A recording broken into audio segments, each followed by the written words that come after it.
नमस्कार, Ram Ram. Doctor Amit academy पर आप सभी का स्वागत है। और केस स्टडीज की हमारी इस सीरीज में आज हम 2021 के प्रश्नों को देखते हैं। आप सभी जानते हैं कि हमारा फॉर्मेट क्या है। एक क्विकली हम इसको देख लेते हैं, रीड और अंडरलाइन कर। दूसरा, हमें बताना है कि क्या प्रॉब्लम स्टेटमेंट है, समस्या कथन, हितधारक कौन से हैं। ये सब अभी तक आप लोगों को अच्छे से समझ में आ गया होगा।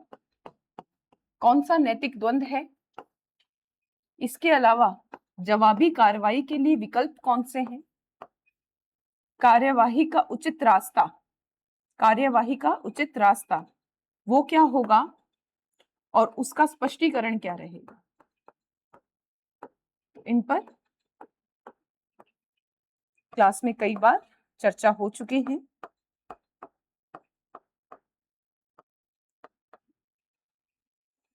इस सीरीज में आज एक कदम और आगे बढ़ने की कोशिश करते हैं और आगे बढ़ते हुए हम देखते हैं कि कैसे समस्याओं को करते हुए ही, जब हम अंडरलाइन कर रहे हैं, जब रीड कर रहे हैं, तब समस्याओं को करते हुए ही हमें उनका समाधान भी समझ में आ जाए। आप सबको तरीका पता है। चलिए अब केस स्टडी शुरू करते हैं। वीडियो को पॉज कीजिएगा। जैसे ही आप वीडियो को पॉज करते हैं, वीडियो को पॉज करते ही आप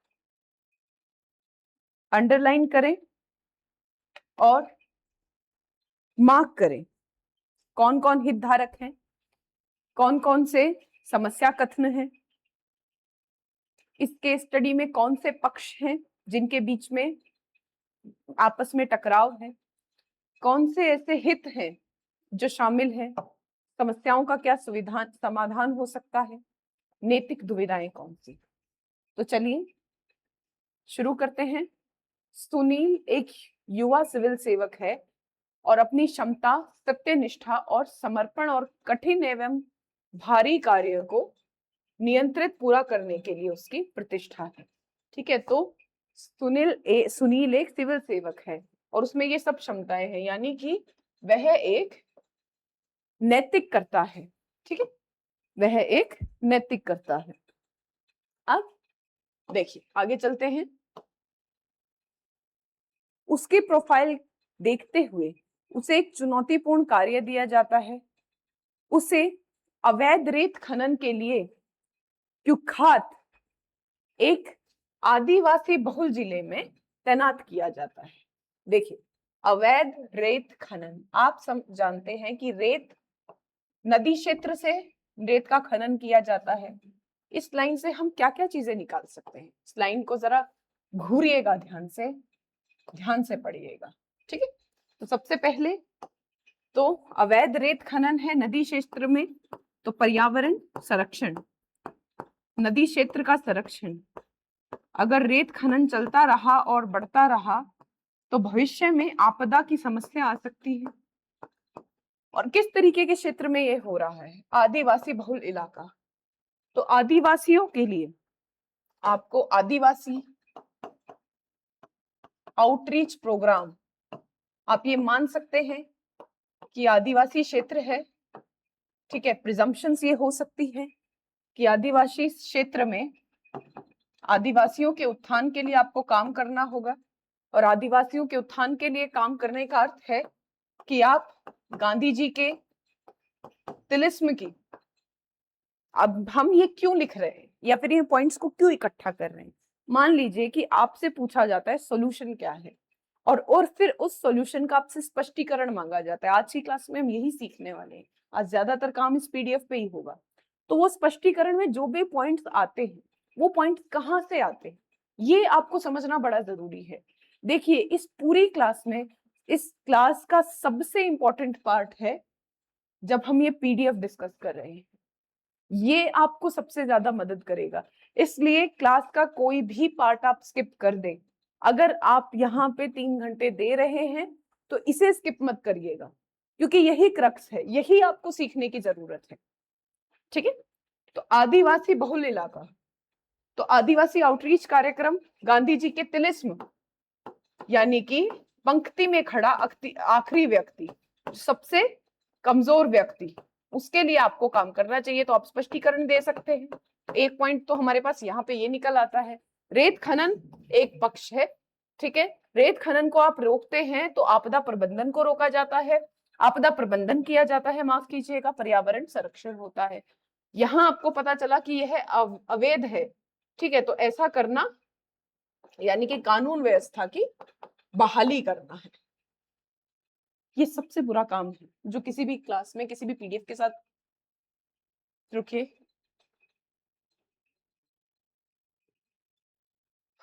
कानून व्यवस्था की बहाली करना, ठीक है।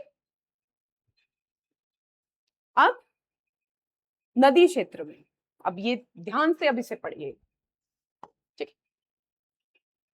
ट्रकों के माध्यम से परिवहन करना, ट्रकों के माध्यम से परिवहन करना, अब और काला बाजार में बेचना। अगर आपको ये इसे इस चीज को रोकना है कि ट्रक जो हैं ये रेत लेके यहां से वहां ना जाए, तो आपको अपने निगरानी तंत्र को बढ़ाना पड़ेगा। ट्रक क्या है? परिवहन के साधन। परिवहन के साधनों पे निगरानी या सर्विलांस को बढ़ाने के तरीके क्या हो सकते हैं कि जीपीएस या जीआईएस का उपयोग किया जा सकता है। बहुत ध्यान से समझिए इन चीजों को, कैसे समाधान निकलते हैं। इसलिए मैंने कहा कि आज की क्लास एक स्टेप आगे रहेगी अभी तक जो हम कर रहे हैं उस सीरीज में। तो निगरानी तंत्र मजबूत किया जाएगा और काला बाजारी को भी रोकने के लिए आप निगरानी तंत्र मजबूत करेंगे। जहां निगरानी तंत्र या सर्विलांस की बात आती है वहां पे ही बात आती है खुफिया तंत्र की। और इसमें क्या हो सकता है, अभी देखो आगे की लाइनें आएंगी उसमें और क्लियर होगी चीजें। यह अवैध रेत खनन माफिया स्थानीय अधिकारियों, ठीक, तो स्थानीय अधिकारी शामिल हैं और आदिवासी बाहुबलियों के समर्थन से काम कर रहा था। तो यानी कि यहाँ पे हमें एक नेक्सस या गठजोड़ देखने को मिलता है, किन किन के बीच में? अधिकारी और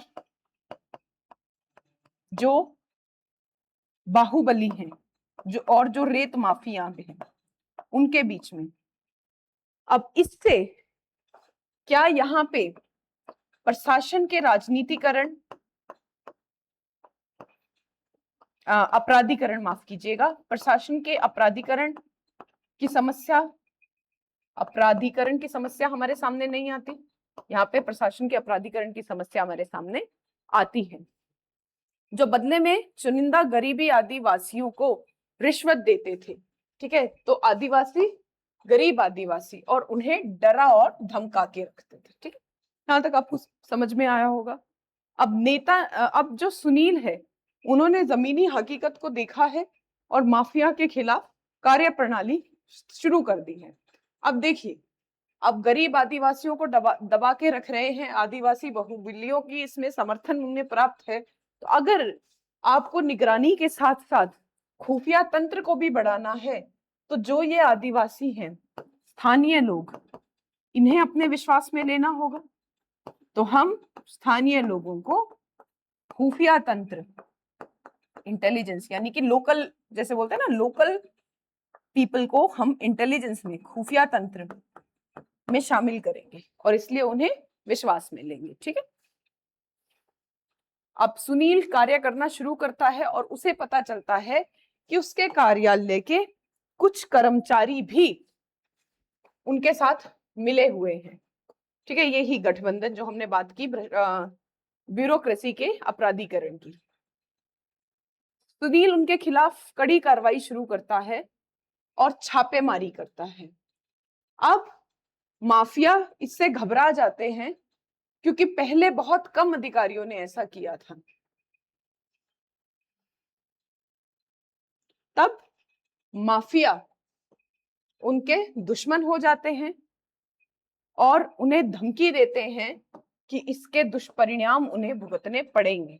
उनके परिवार में उनकी पत्नी और बूढ़ी माँ है जिनका पीछा किया जाता है और उन्हें वर्चुअल सर्विलेंस, आभासी निगरानी में रखा जाता है। मामला तब और गंभीर हो जाता है जब एक बाहुबली उसके कार्यालय में आकर उसे छापामारी रोकने की धमकी देता है, ठीक है, यानी कि उसे पूरी तरह डराया जा रहा है। तो क्या यहाँ पे सिद्धांत बनाम संरक्षण,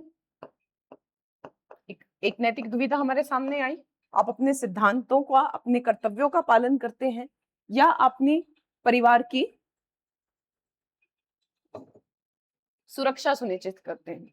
और दूसरा ओर माफिया ने आपको जान से मारने की कोशिश करी है, आपके पत्नी को, आपके परिवार को एक तरीके से डराया धमकाया जा रहा है।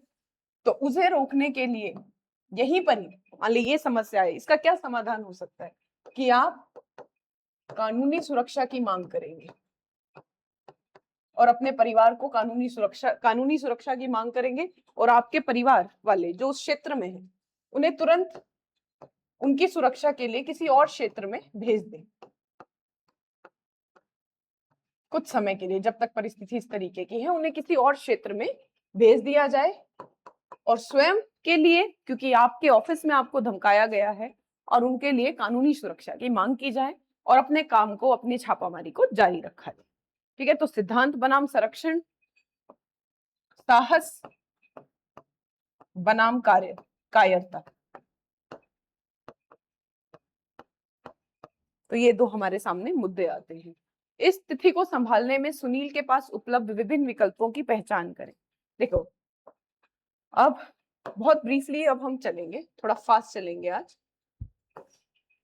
विकल्प क्या क्या है?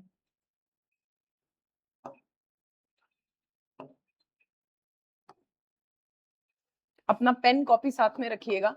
पहला विकल्प तो है कि स्वयं इस 60 गांठ का हिस्सा बन जाए, स्वयं इस 60 गांठ का हिस्सा बन जाना। दूसरा विकल्प क्या है?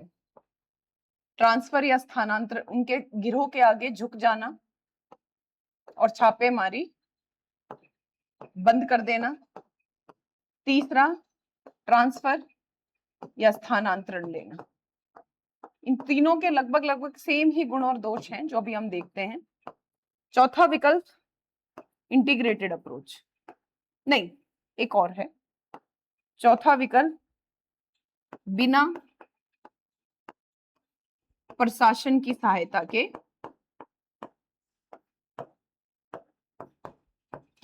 लिए अकेले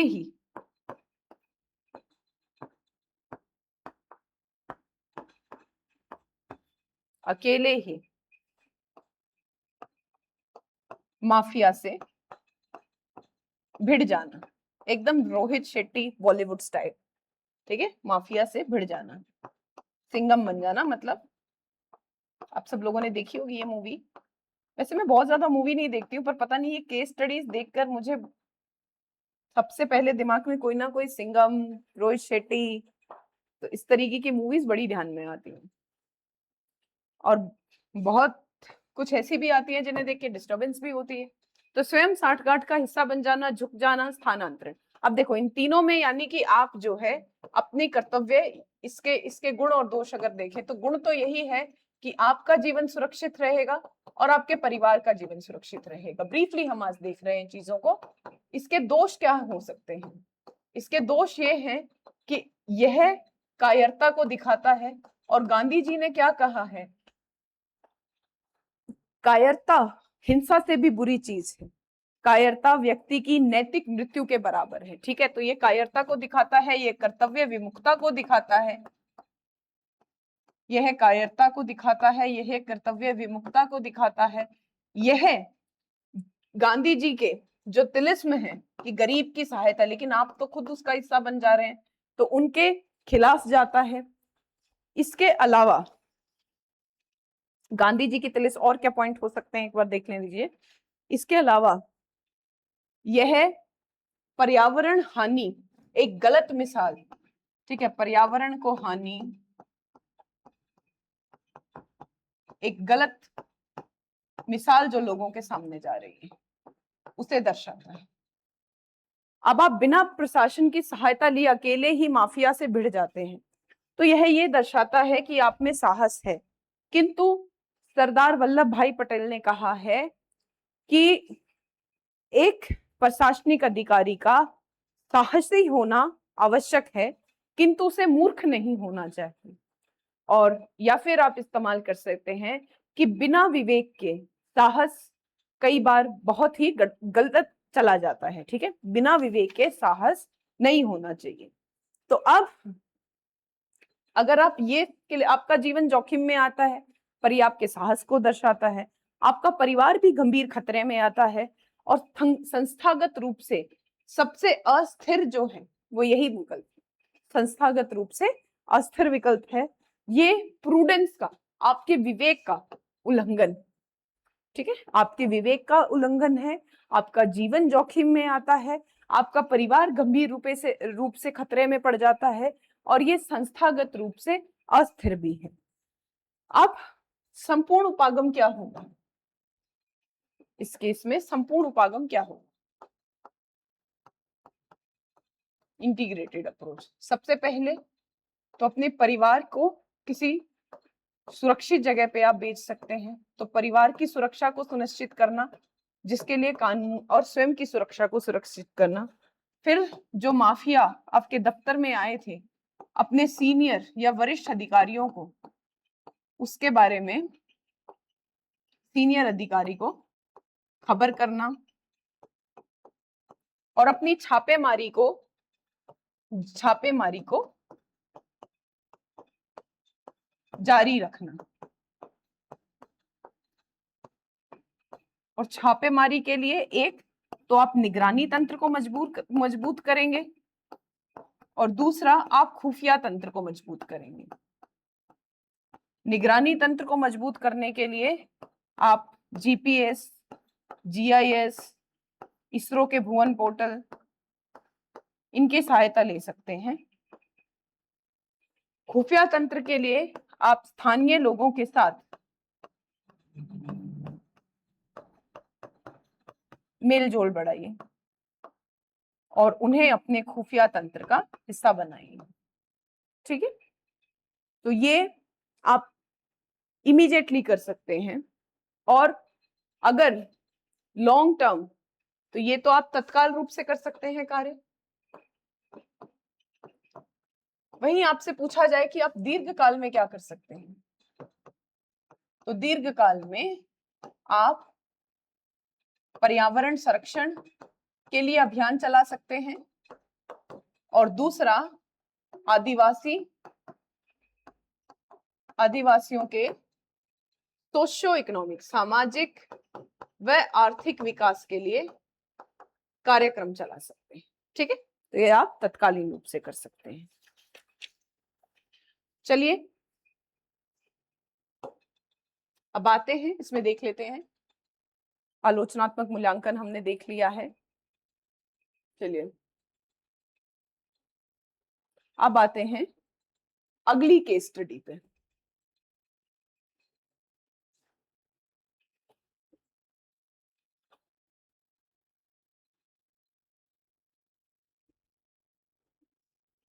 अब आते हैं हमारी अगली केस स्टडी के ऊपर।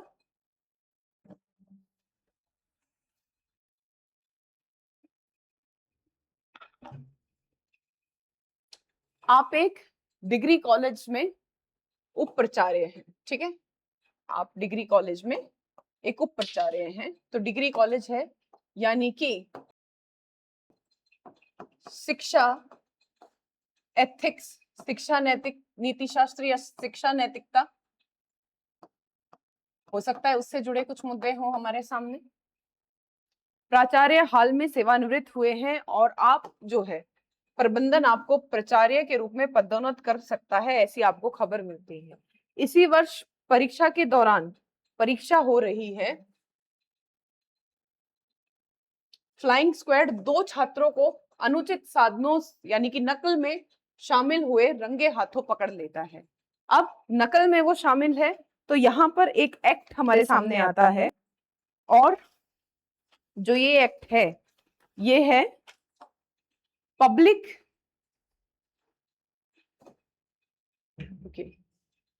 ये एक्ट जो हमारे सामने आ रहा है, ये एक्ट है public examination prevention of unfair bill. ठीक है, पब्लिक एग्जामिनेशन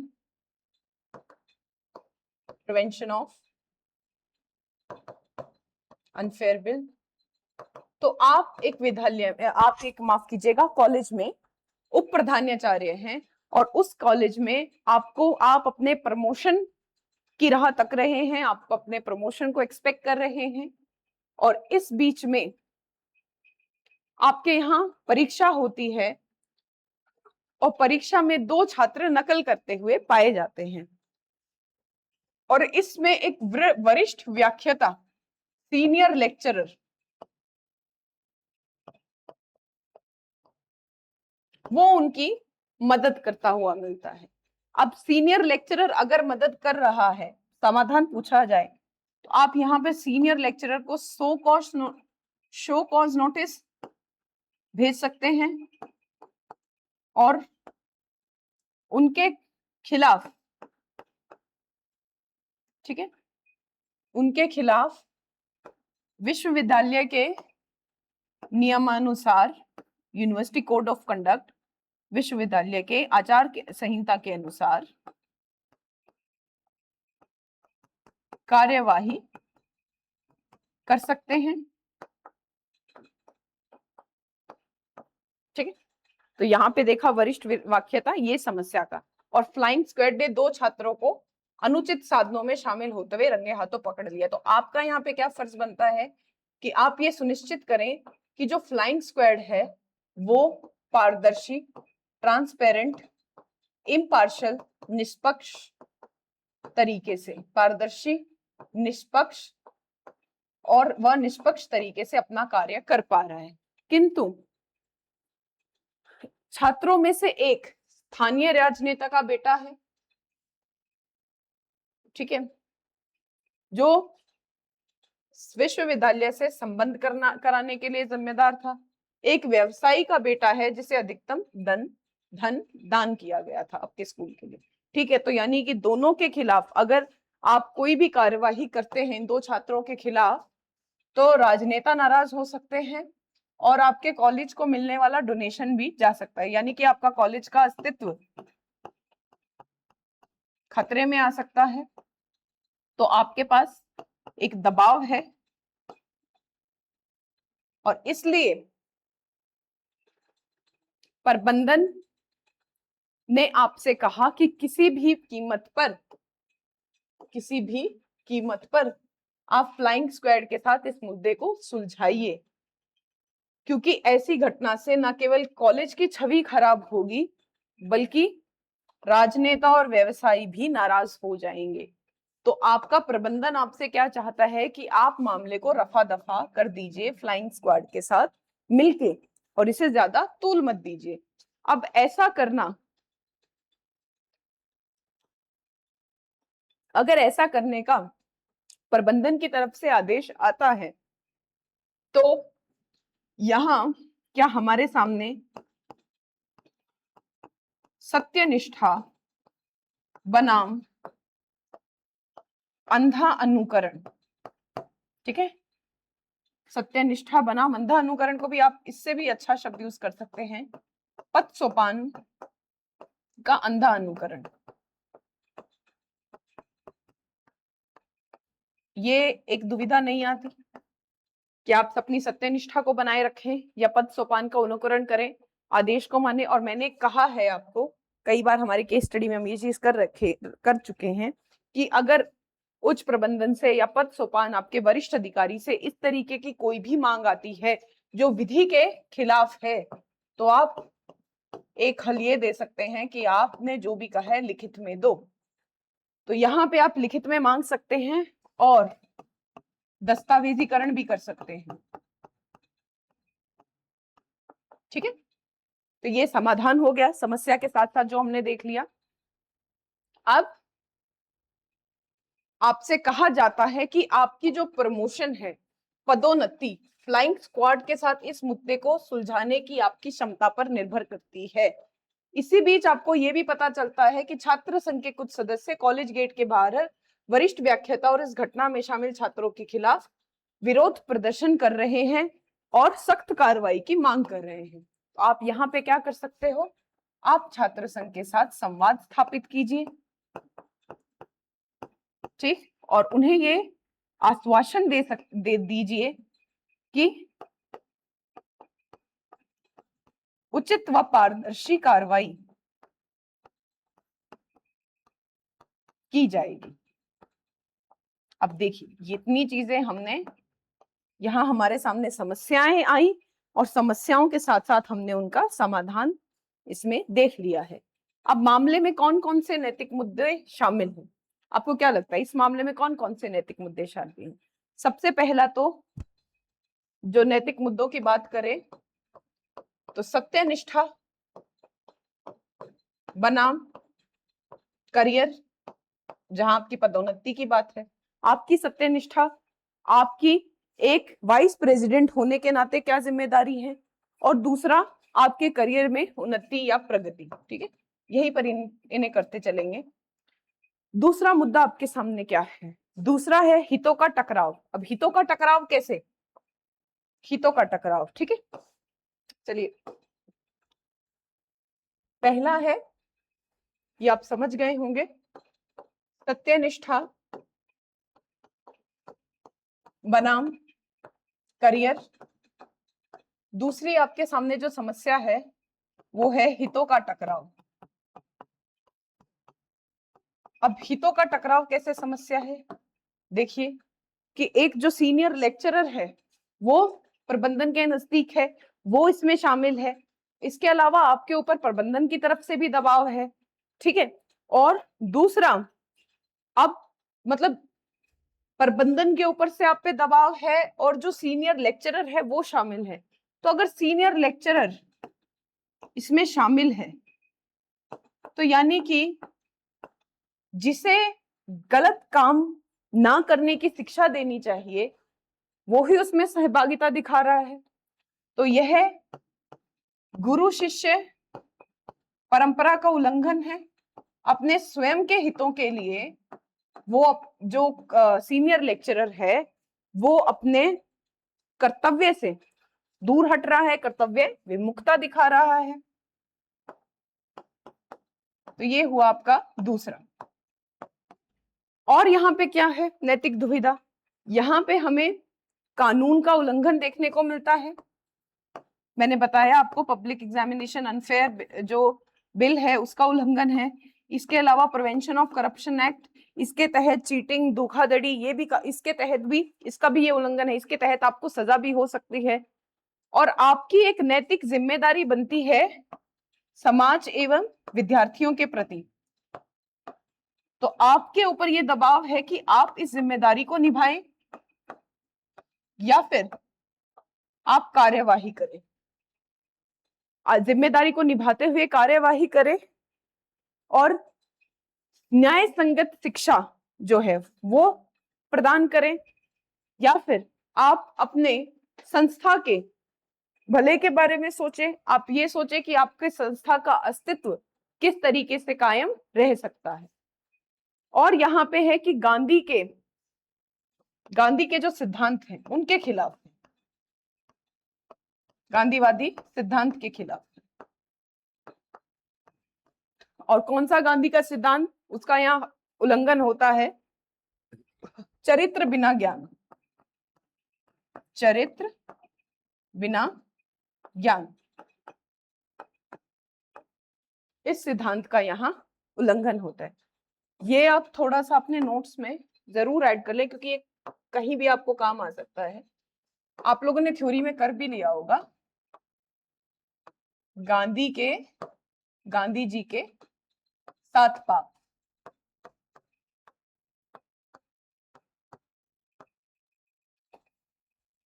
ठीक है, गांधी जी के 7 पाप। सबसे पहला जो अभी हमने देखा, ज्ञान बिना चरित्र के, ये 7 पाप है। ज्ञान बिना चरित्र के, विज्ञान बिना मानवता के, ज्ञान बिना चरित्र के, विज्ञान बिना मानवता के, धर्म बिना त्याग के और मानवता बिना, हाँ, विज्ञान बिना मानवता के, धर्म बिना त्याग के, ज्ञान बिना चरित्र के, नैतिकता, व्यापार, माफ कीजिएगा, व्यापार बिना नैतिकता के,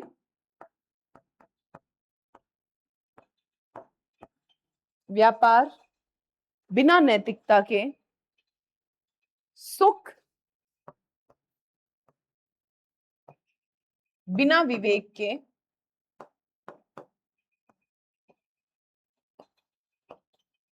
राजनीति बिना सिद्धांत के,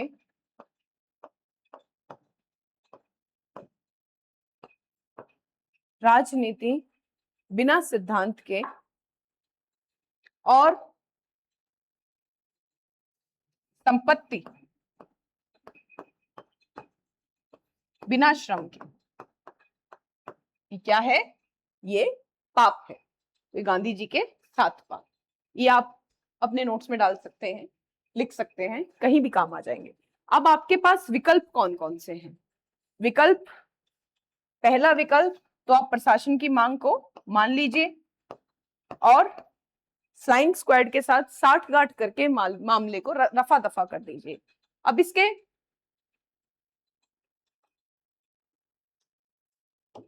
इसके गुण क्या क्या हो सकते हैं अगर आप ऐसा करते हैं?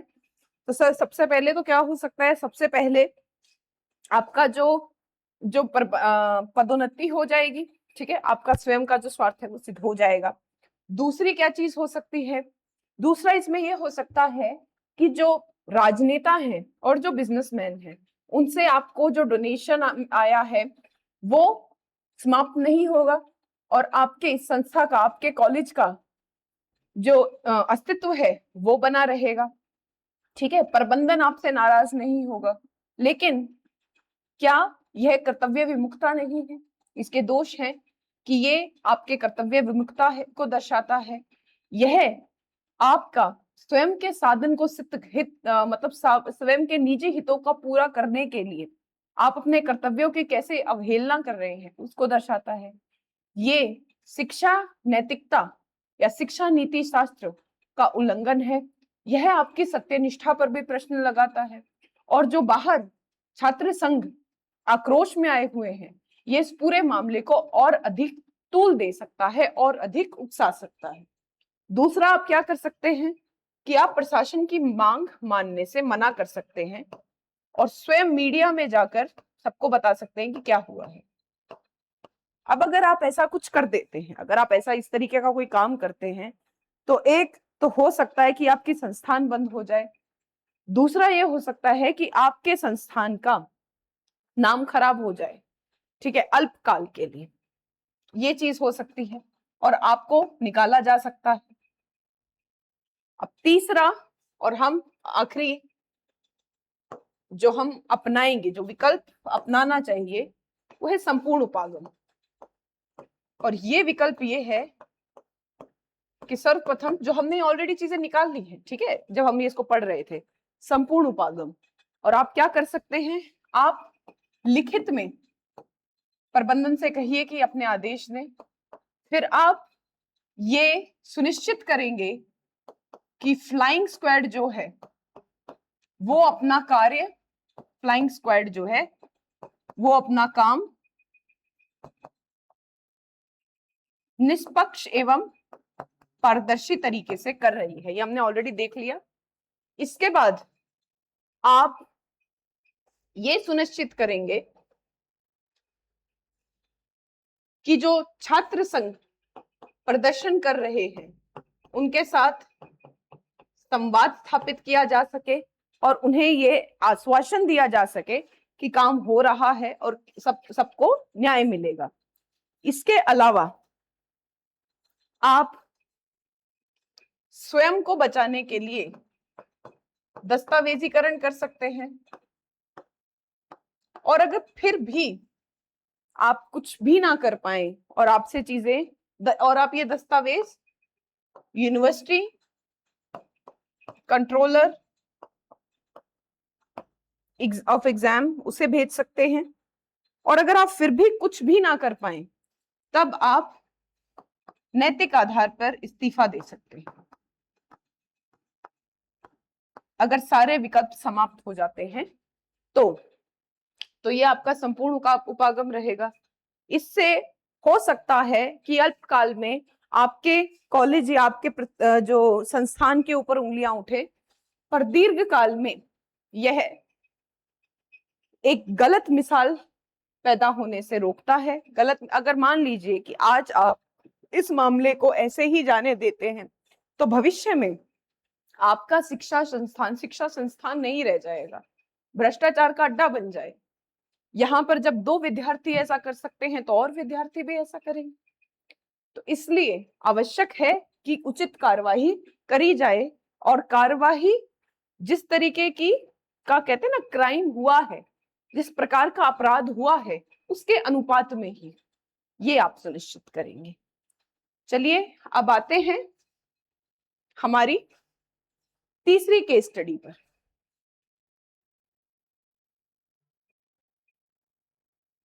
आते हैं हमारी तीसरी केस स्टडी के ऊपर।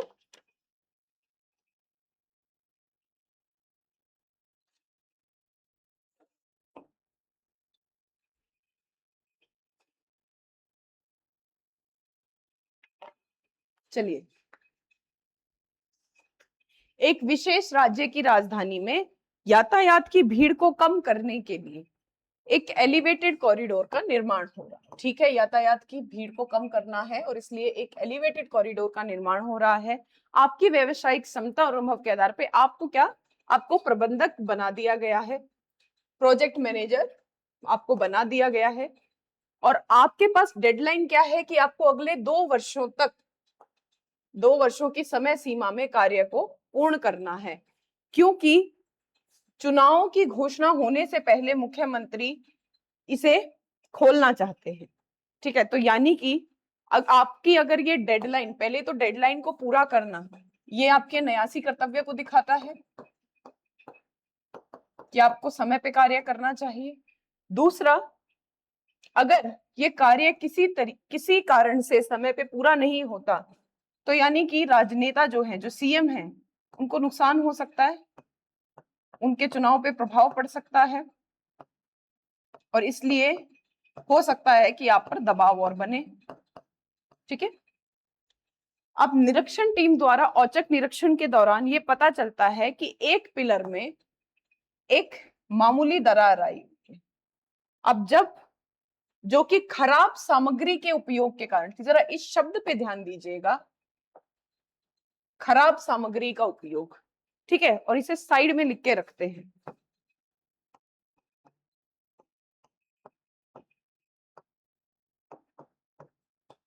ठीक है, तो अब सामग्री कौन देता है? ठेकेदार। तो यानी कि जिसने भी कॉन्ट्रैक्टर को ये कॉन्ट्रैक्ट दिया है, उस कॉन्ट्रैक्टर ने आपको सही सामान उपलब्ध नहीं कराया है। आप तुरंत मुख्य अभियंता को सूचित करते हैं और आप आगे का काम रोक देते हैं, और आप जब और आकलन करते हैं तो आपको पता चलता है कि कम से कम 3 पिलरों को ध्वस्त करना होगा और फिर से बनाना होगा, लेकिन इससे परियोजना में कम से कम 4 से 6 महीने की देरी होगी।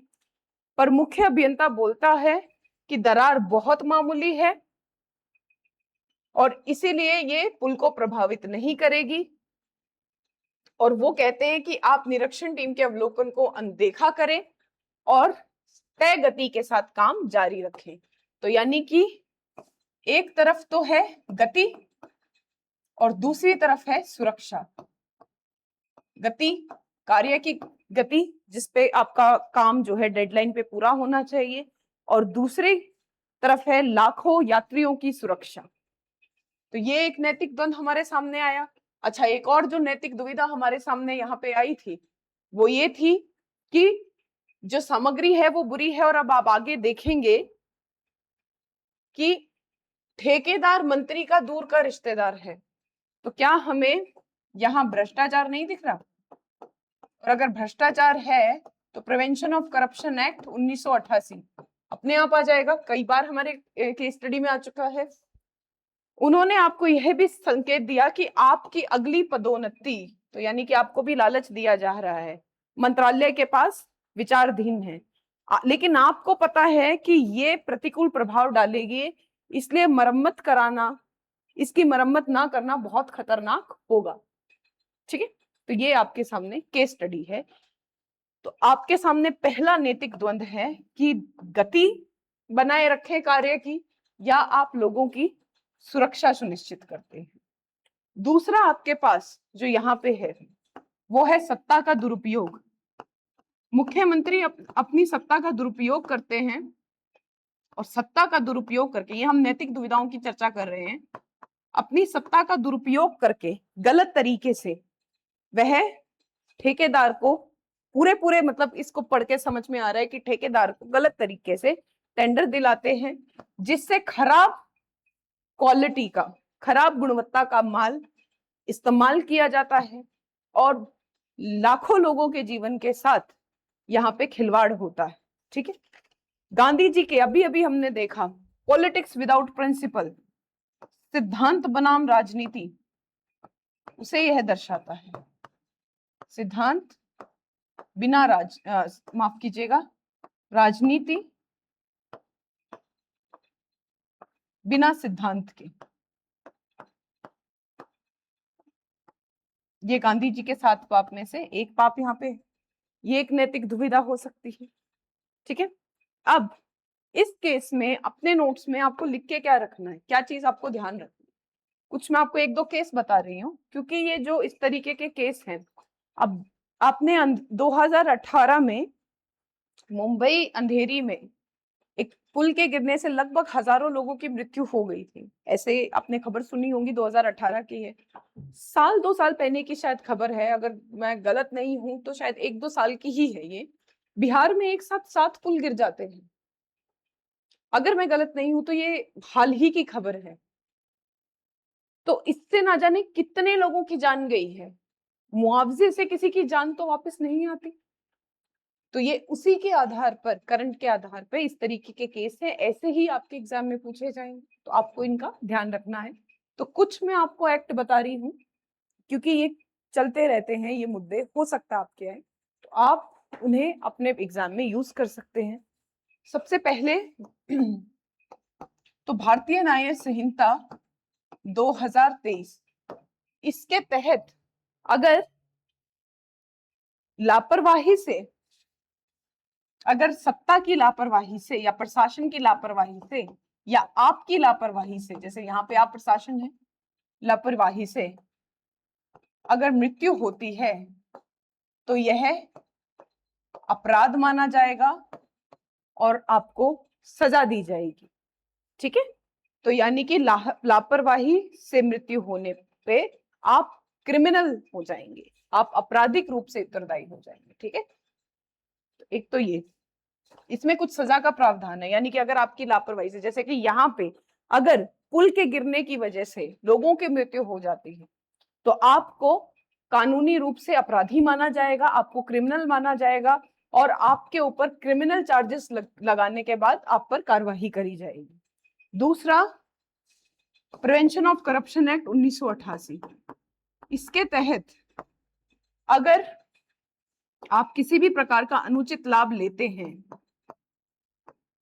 जैसे कि रिश्वत, और यहां अनुचित लाभ क्या है, प्रमोशन, और इससे क्या होगा, कोई भी किसी प्रकार का अगर अनुचित लाभ लेता है या रिश्वत लेता है तो उसे भ्रष्टाचार की श्रेणी में गिना जाएगा, और उसकी वजह से अब देखिए, अगर मान लीजिए पुल गिर जाए तो उसे भ्रष्टाचार, तो पुल अगर यहाँ पे गिर जाता है और आप पुल को पास करने के लिए भ्रष्टाचार, पुल को पास करने के लिए आप प्रमोशन ले लेते हैं, ठीक है, तो उसे भ्रष्टाचार माना जाएगा। और अगर पुल के गिरने से लापरवाही से, पुल के गिरने से अगर लोगों की मृत्यु होती है तो इसे माना जाएगा कि आपकी लापरवाही से मृत्यु हुई है और आपको अपराधी माना जाएगा। बीएनएस 2023 धारा याद रखने की जरूरत नहीं, इसलिए मैंने जानबूझ के नहीं बताई है, ठीक है। वही यहाँ पे आर्टिकल 121 सॉरी माफ कीजिएगा, आर्टिकल 21 के तहत यात्रियों की जीवन का जो अधिकार है उसका भी उल्लंघन हो रहा है, ठीक है। तो ये 2-3 चीजें आप याद रखेंगे। नैतिक दुविधाएं हमने देख ली थी। चलिए वापस से यहां आते हैं। तो गति बनाम सुरक्षा, सत्ता का दुरुपयोग, राजनीति बनाम सिद्धांत, ठीक है। चौथा राजनीतिक दबाव, राजनीतिक दबाव बनाम सुरक्षा, लोगों की सुरक्षा। इसके अलावा आपकी स्वयं की सत्यनिष्ठा, ठीक है। इसे हम लिख सकते हैं सिद्धांत,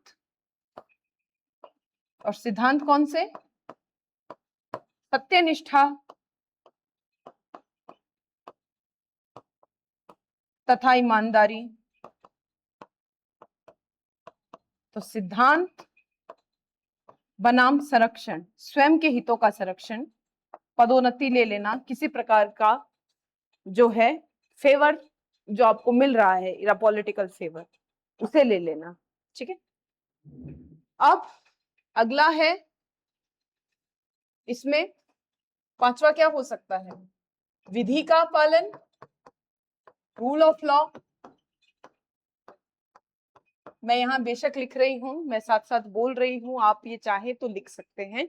विधि का पालन बनाओ प्राधिकरण, प्राधिकरण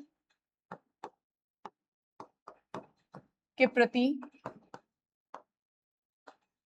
आज्ञाकारिता, यानी कि आप अपने सीनियर की बात मानते हैं या आप कानून की तरफ देखते हैं, ठीक है। चलिए इसे देख लेते हैं।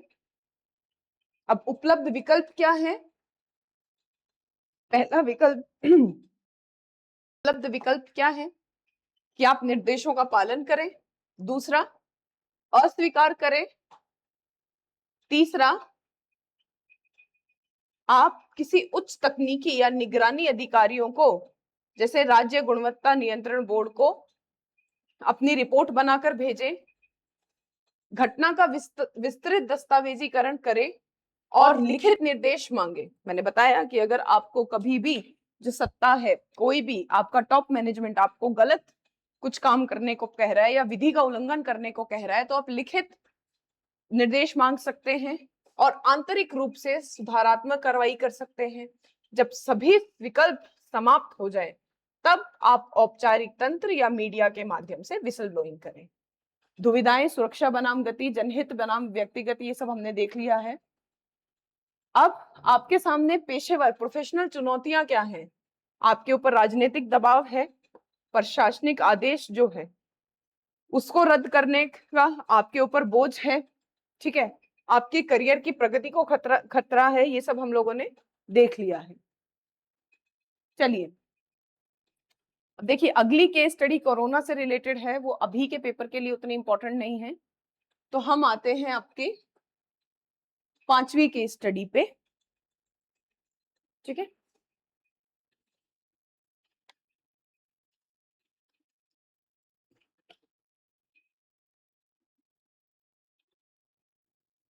अब आते हैं आपकी 5वीं केस स्टडी के ऊपर। चलिए शुरू करते हैं। भारत में स्थित एक प्रतिष्ठित खाद्य उत्पाद कंपनी ने अंतरराष्ट्रीय बाजार के लिए खाद्य उत्पाद विकसित किया है और आवश्यक अनुमोदन प्राप्त करने के बाद उसका निर्यात शुरू किया, ठीक है। एक खाद्य उत्पाद कंपनी है, उसने एक खाद्य उत्पाद विकसित किया है और वो उसका निर्यात करना चाहती है। कंपनी ने उस उपलब्धि की घोषणा की और यह भी संकेत दिया कि जल्दी ही यह उत्पाद लगभग समान गुणवत्ता और स्वास्थ्य लाभों के साथ घरेलू उपभोक्ताओं के लिए भी उपलब्ध कराया जाएगा। तदनुसार कंपनी को घरेलू सक्षम प्राधिकारी द्वारा अपना उत्पाद अनुमोदित मिल गया। ठीक है, यानी एक कंपनी है जो कि फूड प्रोडक्ट बनाती है। अब फूड प्रोडक्ट वो विदेशों में एक्सपोर्ट करने की उसको परमिशन मिल जाती है। फिर वो ये अनाउंस करती है, वो ये कहती है कि सेम यही फूड प्रोडक्ट जो हम एक्सपोर्ट करेंगे वो हम इंडिया में, जो इंडिया के कस्टमर हैं, भारत के कस्टमर हैं, उनके लिए भी बनाएंगे। अब जब ऐसा होता है और ऐसी घोषणा करी जाती है तो फिर जो उस वक्त की रेगुलेटरी बॉडी है वो उन्हें इसके लिए लाइसेंस दे देती है, अनुमोदन दे देती है। अब क्या होता है, उत्पाद लॉन्च हो जाता है। ठीक है, समय के साथ अब होता क्या है कि जब निरीक्षण टीम, अब देखिए यहां समस्या आई है, रैंडम नमूना परीक्षण करती है, रैंडम सैंपल टेस्टिंग करती है, तो ये पता चलता है कि घरेलू स्तर पर बेचे जा रहे उत्पाद को सक्षम प्राधिकारी से प्राप्त अनुमोदन से भिन्न पाया गया है। ठीक है, यानी कि आपने पहले अनुमोदन प्राप्त करने के लिए जो प्रोडक्ट भेजा था और रैंडमली आपने बाजार से सैंपल इकट्ठा किया है और जो उत्पाद आपके सामने आया है, उन दोनों में भिन्नता है। आगे की जांच में यह भी पता चलता है कि खाद्य कंपनी न केवल ऐसे उत्पाद बेच रही थी, अब आगे आपको क्या पता चल रहा है कि खाद्य कंपनी न केवल ऐसे उत्पाद बेच रही थी जो देश के स्वास्थ्य मानकों को पूरा नहीं कर रहे थे, बल्कि घरेलू बाजार में अस्वीकृत निर्यात उत्पादों को भी बेच रही थी। ठीक है, आपको इतनी चीजें पता चल रही हैं। तो एक कंपनी है फूड प्रोडक्ट की, अब देखो जहां फूड प्रोडक्ट बनाने वाली कंपनी, खाद्य पदार्थ बनाने वाली कंपनी आ गई, वहां आपको food safety and standard authority of India को भी याद रखना है और खाद्य सुरक्षा अधिनियम, फूड सेफ्टी एक्ट 2006, इसे याद रखना है। इसके अलावा कंज्यूमर राइट एक्ट, उपभोक्ता अधिनियम, इसे याद रखना। मैं अभी आपको बोर्ड पे ये सब तीनों बता देती हूँ, इन्हें आप साइड में लिख सकते हैं। ठीक है, तो आप जो है, आप ये देख, आप इस केस में क्या कहा गया है, इसमें ये कहा गया कि एक कंपनी है जो एक फूड प्रोडक्ट बनाती है, अब वो फूड प्रोडक्ट इंडिया में भी लॉन्च करती है। अब वो कहती है कि ये सेम उन्हीं, मतलब वहां पे निर्यात के लिए जो गुणवत्ता के पैमाने हैं, जो पैरामीटर है, जिसकी वजह से आपको निर्यात करने की छूट मिली है विदेशी बाजारों में, सेम उसी गुणवत्ता का प्रोडक्ट आप भारत में लॉन्च करने वाले हैं। अब आप जब सैंपल भेजते हैं अपने फूड के, अब रेगुलेटरी बॉडी के पास, तो वो पास हो जाता है।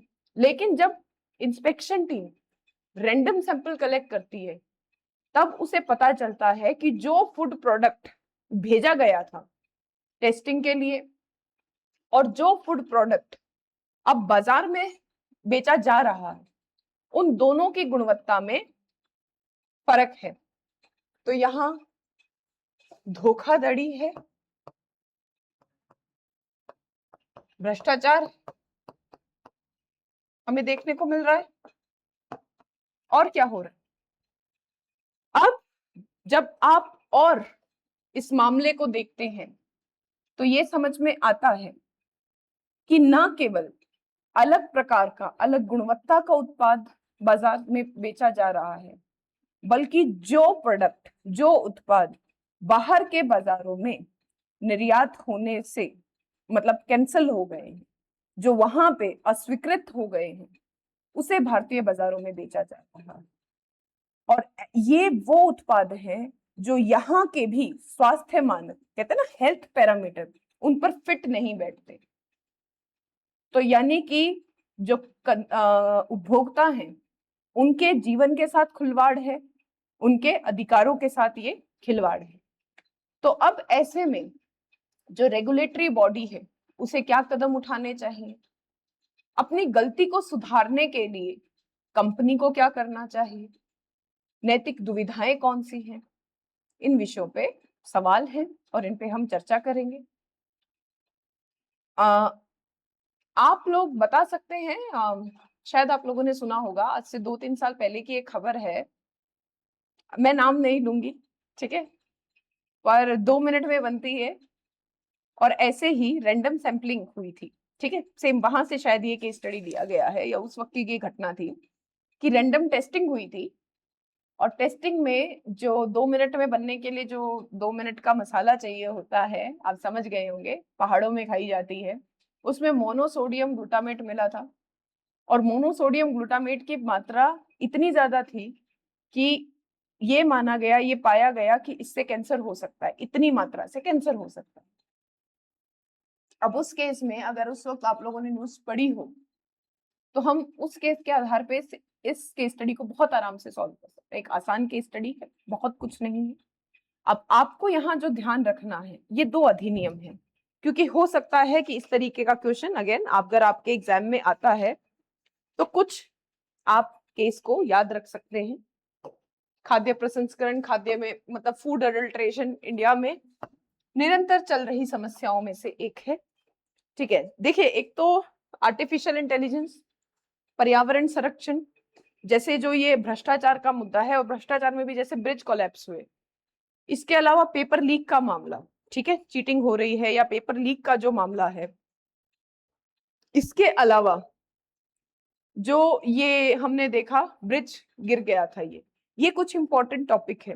आप इन टॉपिक्स को जरूर ध्यान रखिएगा और इन टॉपिक्स को थोड़ा ध्यान से पढ़ के जाइएगा एग्जाम, ठीक है। तो यहाँ पे एक तो आपको मैंने बताया food safety and standard, food safety and standard act, खाद्य सुरक्षा अधिनियम 2006, इसे ध्यान में रखना है। और इसके तहत ये है कि अगर आप कोई असुरक्षित खाद्य, ठीक है, आप अगर कोई असुरक्षित खाद्य बनाते हैं, और असुरक्षित खाद्य का मतलब है कि आप उसके बारे में गलत जानकारी देते हैं, मिस ब्रांडिंग करते हैं और वो लोगों के लिए अनसेफ है, आप मिस ब्रांडिंग करते हैं, उसका गलत प्रचार करते हैं, झूठी ब्रांडिंग और गलत प्रचार, असुरक्षित खाद्य, उसकी झूठी ब्रांडिंग करते हैं तथा गलत प्रचार करते हैं, तो आप पर 10 लाख का जुर्माना, आप पर 10 लाख का जुर्माना तथा 6 से 3 साल की जेल वो हो सकती है। दूसरा ध्यान रखेंगे, उपभोक्ता उपभोक्ता अधिकार अधिनियम, उपभोक्ता अधिकार अधिनियम। और यह अधिनियम क्या कहता है? यह अधिनियम कहता है कि किसी भी कंपनी द्वारा झूठा और भ्रामक विज्ञापन, किसी भी कंपनी के द्वारा झूठा या भ्रामक विज्ञापन फैलाना, उपभोक्ताओं को माफ कीजिएगा, विज्ञापन फैलाना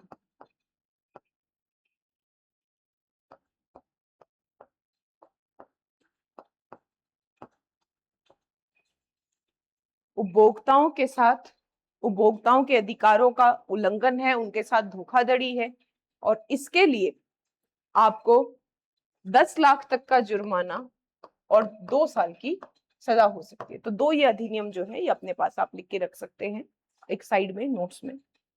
चलिए अब प्रश्नों पे आते हैं। अब पहला प्रश्न था कि नैतिक दुविधाएं कौन सी हैं। देखो ये क्वेश्चन थोड़ा सा टेलर मेड होगा। अब नैतिक दुविधा जो है ना, वो हम 3 एंगल से देखेंगे इस प्रश्न में।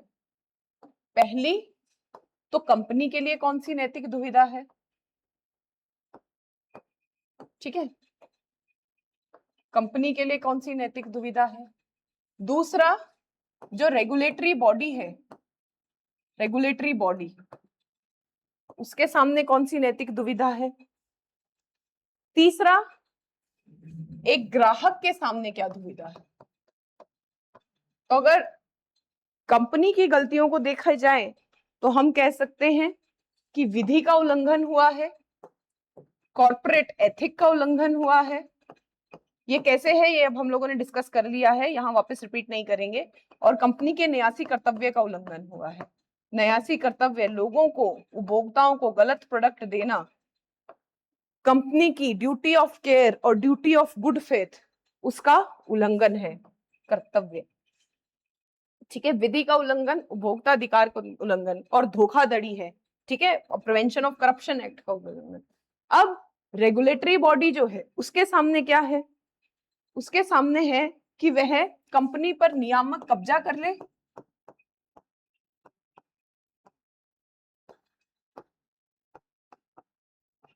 नियामक कंपनी पर नियामक कब्जा करे, अथवा वह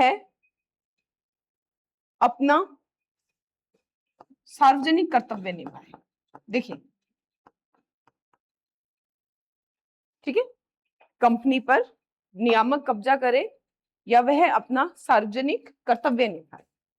देखिए, नियामक कब्जा का मतलब यहां पे ये हुआ कि अगर कंपनी पर नियामक नियमित तौर पे कब्जा कर लिया जाता है तो इससे, या कंपनी को बंद करा जाता है, बहुत ज्यादा स्ट्रिक्ट एक्शन लिया जाता है, तो इससे राजनीतिक दबाव बढ़ सकता है और बहुत लोगों का रोजगार जा सकता है। लेकिन यही अगर वो अपनी ड्यूटी नहीं करते हैं तो ये उपभोक्ताओं के अधिकारों का उल्लंघन होता है। वही ग्राहक के सामने क्या समस्या है? ग्राहक के सामने यह समस्या है कि वह विश्वास बनाम विश्वास तथा, नहीं, अविश्वास, आप इसे लिखिए, अविश्वास तथा सूचना विषमान, इंफॉर्मेशन असिमेट्री। अब उसके सामने यह समस्या है कि वो इन बड़े बड़े प्रीमियम ब्रांड्स की एडवर्टाइजमेंट पे भरोसा करे या ना करे। वो किस दिशा में जाए, किस पे भरोसा करे? क्या स्वयं वो बैठ के हर एक प्रोडक्ट को देखे, या जो कंपनी कह रही है उस पर जाए? क्या वह अपना पैसा इस पे खर्च करे? ठीक है, तो ये है। अब देखिए, अब इसमें अगला ये पूछा गया है कि कोर्स ऑफ एक्शन क्या होना चाहिए। ठीक है, अब कोर्स ऑफ एक्शन क्या होना चाहिए?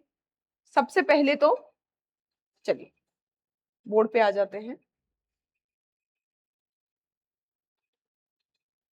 सक्षम प्राधिकार द्वारा की जाने वाली कार्यवाही। अब ये कार्यवाही क्या हो सकती है, ये सब हमने देख लिया है। देखिए, अल्पकालिक तौर पे क्या कार्यवाही हो सकती है? सबसे पहले तो जितना उत्पाद जो बाजार में है उस उत्पाद को रिकॉल करिए, उस सारे को वापस बुलाइए।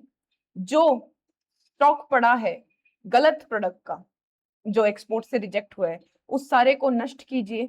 ठीक है, एक पब्लिक घोषणा कीजिए कि इस तरीके का मतलब जो है वो फूड में विषमता पाई गई है, खाद्य उत्पाद में विषमता पाई गई है, और सार्वजनिक अलर्ट जारी कीजिए। तो आप सबसे पहले तत्काल रूप से क्या कर सकते हैं? आप तत्काल जो रिकॉल का आदेश जारी कर सकते हैं, विनिर्माण इकाई जहां वो उत्पाद बन रहा है उसे बंद कर सकते हैं, आप एक सार्वजनिक अलर्ट जारी कर सकते हैं, स्टॉक को जब्त कर सकते हैं, और खाद्य सुरक्षा अधिनियम के तहत एफआईआर दर्ज कर सकते हैं तथा जुर्माना लगा सकते हैं। ठीक है, तो एक बार इसको देख लीजिए। तत्काल प्रतिबंध आप लगा सकते हैं, विफल स्टॉक को आप जब्त कर सकते हैं, दंड और जुर्माना लगा सकते हैं, और कानूनी कार्यवाही या एफआईआर दर्ज करा सकते हैं। अब दीर्घकाल के लिए आप क्या कर सकते हैं? आप उस कंपनी को ब्लैकलिस्ट कर दीजिए। ठीक है, इसके अलावा उस कंपनी में तृतीय पक्ष ऑडिट जो है वो मैंडेटरी या अनिवार्य कर दीजिए। इसके अलावा आप दीर्घकाल में इस तरीके के पॉलिसी या नीतिगत रिफॉर्म भी कर सकते हैं कि कोई अगर ऐसा उत्पाद है जो किसी और देश में गुणवत्ता के पैमाने पर, खाद्य पदार्थ विशेषकर गुणवत्ता के पैमाने पर अगर खारिज हुआ है तो उसे भारतीय बाजार में नहीं बेचा जाएगा, उसे तुरंत ध्वस्त किया जाएगा। ऐसा कोई भी एक्सपोर्ट रिजेक्टेड प्रोडक्ट भारत में नहीं बेचा जाएगा। ठीक है, और फिर अगर किसी एम्प्लॉय ने, किसी ने तो सूचना दी होगी ना, औचक निरीक्षण तभी तो हुआ, उन्हें सेफ्टी, सुरक्षा और किसी प्रकार का मुआवजा, इंसेंटिव आप वो दे सकते हैं। लोगों में अवेयरनेस आप फैला सकते हैं। तो ब्लैकलिस्ट करें, ठीक है।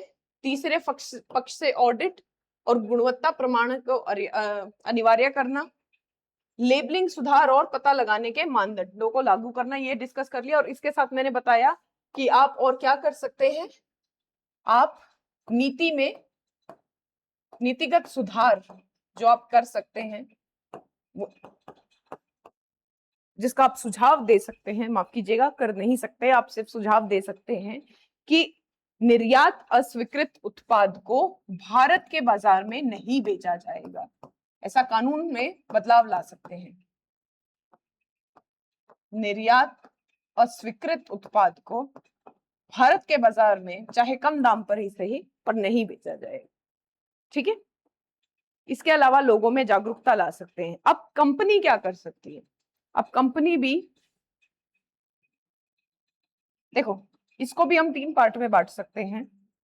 और ये 3 पार्ट क्या है कि कंपनी तत्काल क्या कर सकती है, मध्यम काल के लिए क्या कर सकती है और दीर्घ काल के लिए क्या कर सकती है, ठीक है। अगर तत्काल देखा जाए तो कंपनी जिम्मेदारी ले, ठीक है, एक पब्लिक अपॉलजी जिसे बोलते हैं, सार्वजनिक माफी मांगे, स्वयं वॉलेंटरली अपने जो उत्पाद हैं बाजार में उन्हें वापस बुलाए और स्टॉक को जो उनके पास रखा हुआ है उसे ध्वस्त कर दे। अगर कोई ऐसा मतलब एम्प्लॉय इस काम में संलिप्त मिलता है तो उसके खिलाफ तुरंत कार्रवाई करें। मध्यम काल में कंपनी क्या कर सकती है कि जो निर्यात अस्वीकृत स्टॉक है उसको ध्वस्त कर दे, उसे यहां नहीं बेच सकते। इसके अलावा अगर किसी उपभोक्ता को किसी प्रकार की भी क्षति पहुंची है तो उसे मुआवजा दिया जाए और उत्पाद को पुनः प्रमाणित किया जाए, वापस से सर्टिफिकेट उसका लिया जाए। और लॉन्ग टर्म में एक पारदर्शी शिकायत निवारण प्रणाली, ट्रांसपेरेंस ग्रेवियांस रिड्रेसल सिस्टम, वो लागू किया जाना चाहिए। और खाद्य उत्पाद की अनिवार्य थर्ड पार्टी गुणवत्ता जांच ये अनिवार्य करनी चाहिए। सीएसआर आप जानते, कंपनी एक्ट 2013 के अनुसार सीएसआर में उसे इंगेज होना चाहिए और कर्मचारियों के नैतिक प्रशिक्षण पर ध्यान देना चाहिए। तो सबसे पहले तो सुधार और अनुपालना, सार्वजनिक रूप से चूक स्वीकार करना, नैतिक नेतृत्व और पारदर्शिता बना के रखना है, सीएसआर और सार्वजनिक छवि का पुनर्निर्माण, ठीक है। तो ये कुछ पॉइंट थे और एक्स्ट्रा कुछ पॉइंट मैंने आप लोगों को बता दिए हैं। आई होप कि आप लोगों ने वो पॉइंट्स भी नोट डाउन कर लिए होंगे। नहीं किए हैं तो वापस वीडियो पे आइए और नोट डाउन कीजिए। सिर्फ पीडीएफ के भरोसे मत बैठिएगा। मेंस में आपके सारे एस्पेक्ट ओपन होने चाहिए। आपको पता होना चाहिए किस केस स्टडी को कैसे देखना है और किस पॉइंट को, मतलब प्रेजेंट जो नॉलेज है, जितनी नॉलेज है उसका इस्तेमाल करके कैसे आपको आगे बढ़ना है। चलिए अब आते हैं आपकी अगली केस स्टडी की तरफ।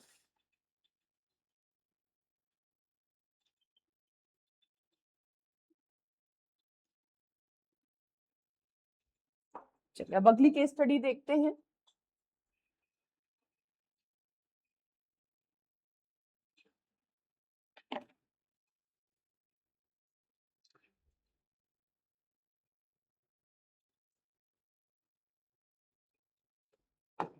पवन पिछले 10 वर्षों से राज्य सरकार में, पवन है और वो पिछले 10 वर्षों से राज्य सरकार में काम कर रहा है। अब उसे दूसरे विभाग में तैनात किया गया है। उसे ये पता चलता है कि कार्यालय का प्रमुख एक वरिष्ठ अधिकारी है जो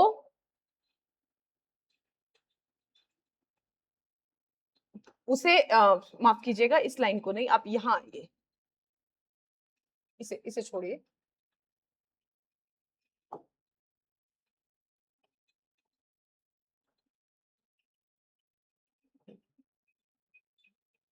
जी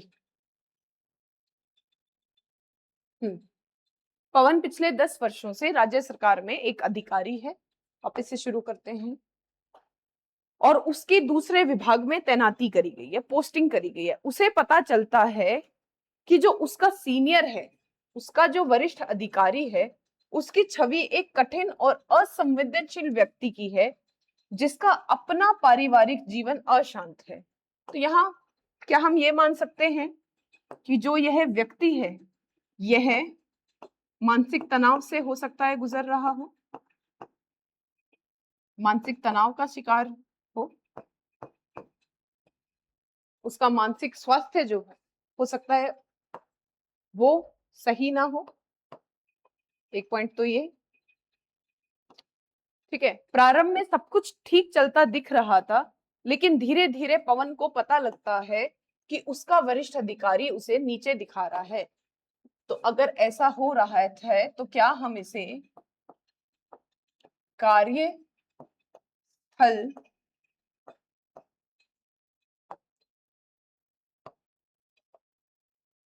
पर उत्पीड़न कह सकते हैं, कि कार्यस्थल पर उत्पीड़न किया जा रहा है।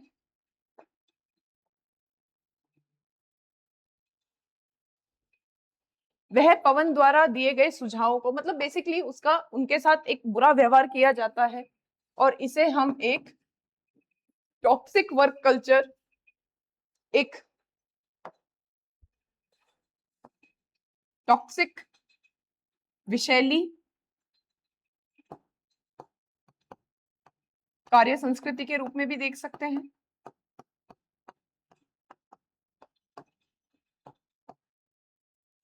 चलिए आगे बढ़ते हैं। पवन की कमियों को उजागर करना और सार्वजनिक रूप से अपमानित करना बॉस के कामकाज की शैली बन गया है। और अब अगर ऐसा है कि वो बात बात पे अपमानित करता है और ये उनकी आदत बन गया है, तो ये अपमान बार बार ना हो, तो आप जो भी चीज कर रहे हैं उसका दस्तावेजीकरण कर लें, ताकि ये कुछ बोले तो आप एविडेंस दिखा दीजिए कि देखिए मैंने तो काम सही किया है। काम से संबंधित कोई गंभीर समस्या ना होने के बावजूद भी वो उसे किसी ना किसी बहाने से डांट रहा है और चिल्ला रहा है। इसके परिणाम स्वरूप पवन का आत्मविश्वास हिल गया है।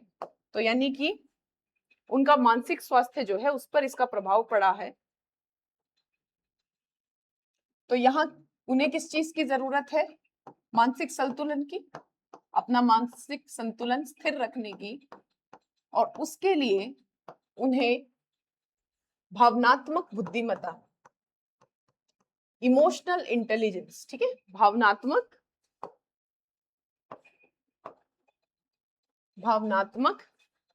बुद्धिमत्ता,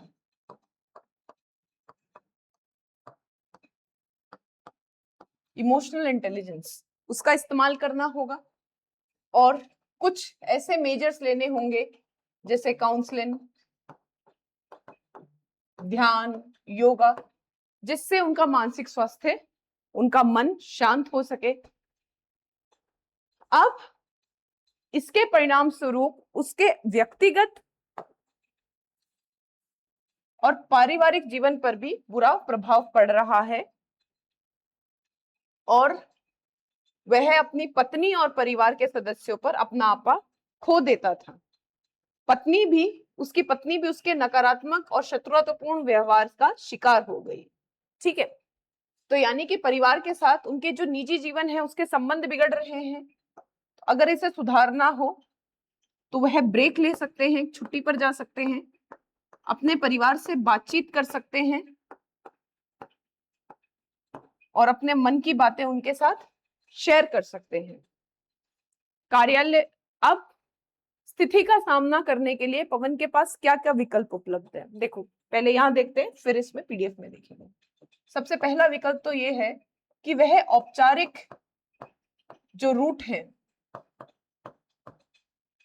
उनका इस्तेमाल करते हुए एक शिकायत दर्ज कर दे। ठीक है, और शिकायत दर्ज कर सकता है वो, क्योंकि जो ऑल इंडिया सर्विस रूल है या सिविल सर्विस कंडक्ट रूल है, कदाचार जो आचार संहिता है, वो उसे ऐसा करने का अधिकार देते हैं। तो वो एक पहला, तो वह अपने वरिष्ठ अधिकारी के खिलाफ एक औपचारिक शिकायत दर्ज कर सकता है। दूसरा, वह अपने वरिष्ठ अधिकारी से संवाद कर सकता है, मतलब आराम से उससे पूछ सकता है कि भाई साहब प्रॉब्लम क्या है, नहीं ऐसा नहीं लिखना है। वो आराम से उनसे बातचीत करके उनके बीच में जो भी मसले हैं, जो भी समस्याएं हैं, उन्हें सुलझाने की कोशिश कर सकता है। तीसरा, अपने विभाग में स्थानांतरण, दूसरा कोई वरिष्ठ अधिकारी है उनके नीचे जाके काम कर सकते हैं। चौथा, वह काउंसलिंग या जो मतलब है ना मन को शांत रखने के लिए काउंसलिंग का सहारा ले सकते हैं। ठीक, तो ये कुछ हो सकते हैं तरीके, चलिए देखते हैं। तो सबसे पहले उच्च अधिकारी को शिकायत, दूसरे विभाग में यही है पॉइंट, स्थानांतरण, सीधा संवाद, दस्तावेजीकरण, और एक और जो मैंने आपको बता दिया काउंसलिंग, ठीक है, उसका सहारा ले सकता है।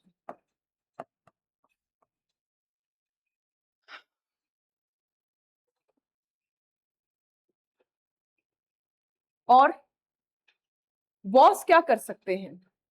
अब देखिए, अब इसमें एक सवाल ये था पवन के अपनाए जाने वाला दृष्टिकोण, कि मतलब पवन को क्या करना चाहिए और बॉस को क्या करना चाहिए। तो अपने कार्यस्थल पर वो बॉस के साथ एक सम्मानजनक बातचीत शुरू कर सकते हैं और दस्तावेजीकरण दे सकते हैं, भावनात्मक बुद्धिमत्ता का अभ्यास कर सकते हैं।